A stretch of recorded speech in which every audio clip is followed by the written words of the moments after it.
Shalom Changers, kita kembali dalam acara We Must Know. Saya akan membahas tentang friendship.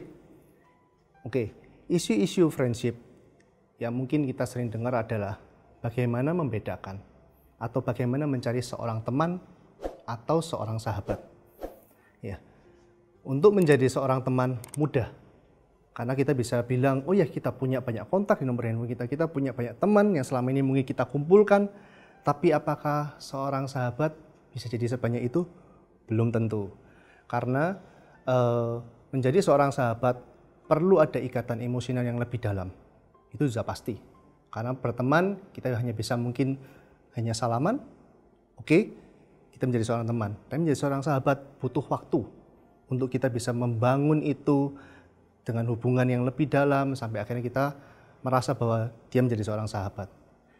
Kalau kita melihat di kebenaran di Alkitab, di Amsal 18 ayat 24, yang dikatakan bahwa ada teman yang mendatangkan kecelakaan. Tetapi ada juga sahabat yang lebih karib daripada seorang saudara. Kita bisa melihat bahwa kualitas hubungan di sini berbeda, dengan motivasi-motivasi yang berbeda.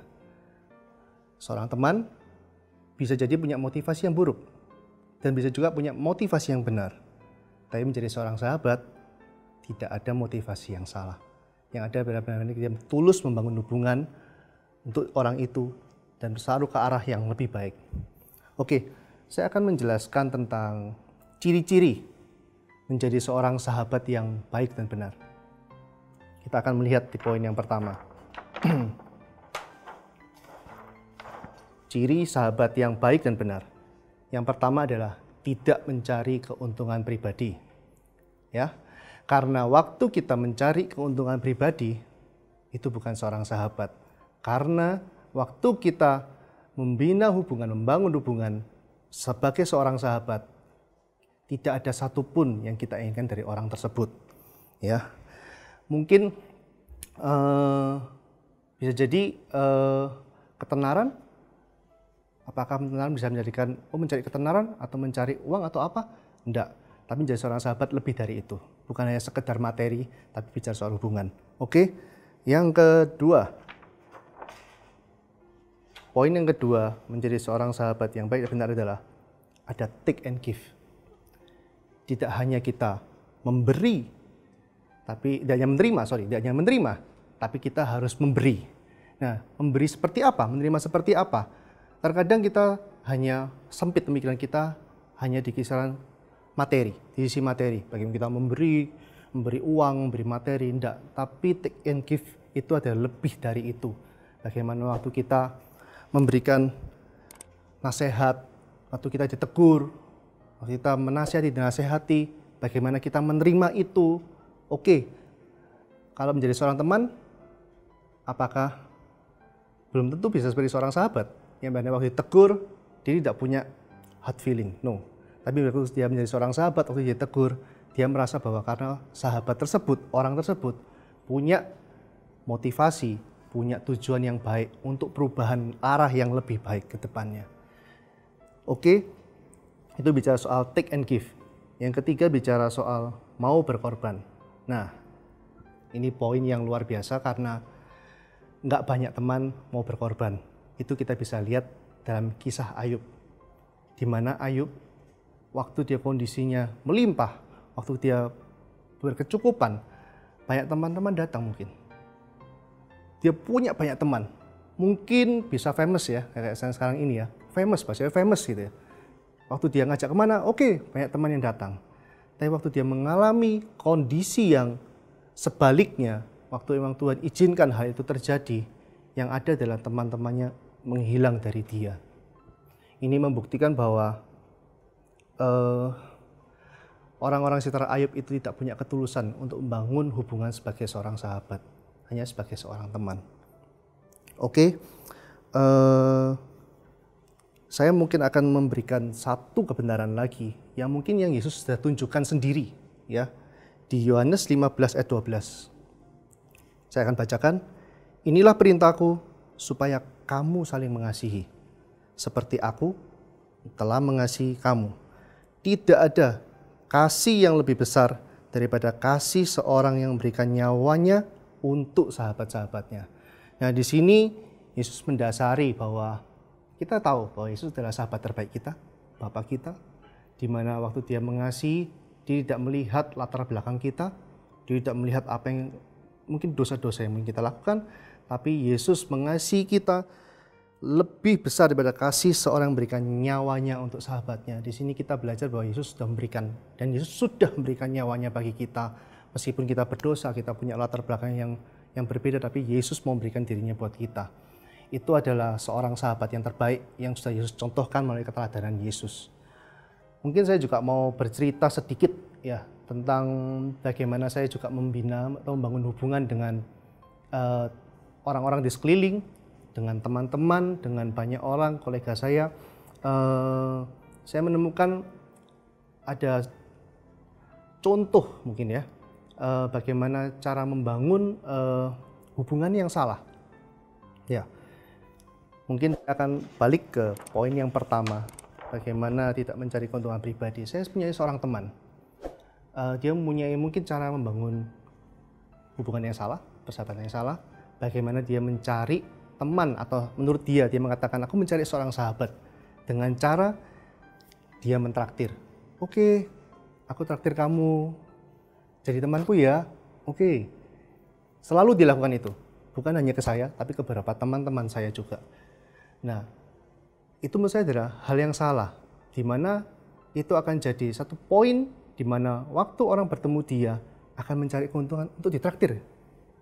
Itu sekali lagi, itu bukan motivasi seorang sahabat, bukan ciri seorang sahabat, tapi itu adalah ciri seorang teman, mungkin orang yang mencari keuntungan. Itu contoh yang pertama. Oke, itu contoh yang kedua, tentang take and give.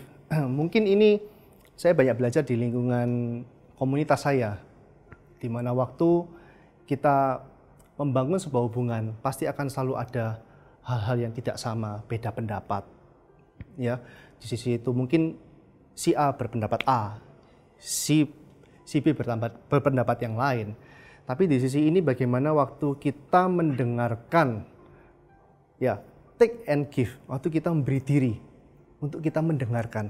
Sekali lagi, bukan bicara soal materi, tapi bicara apa yang kita punya dari mendengarkan.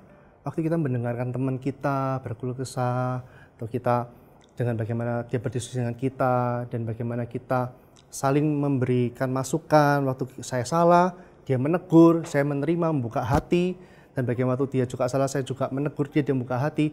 Disitulah ada take and give, dan disitulah ya ciri seorang sahabat yang baik.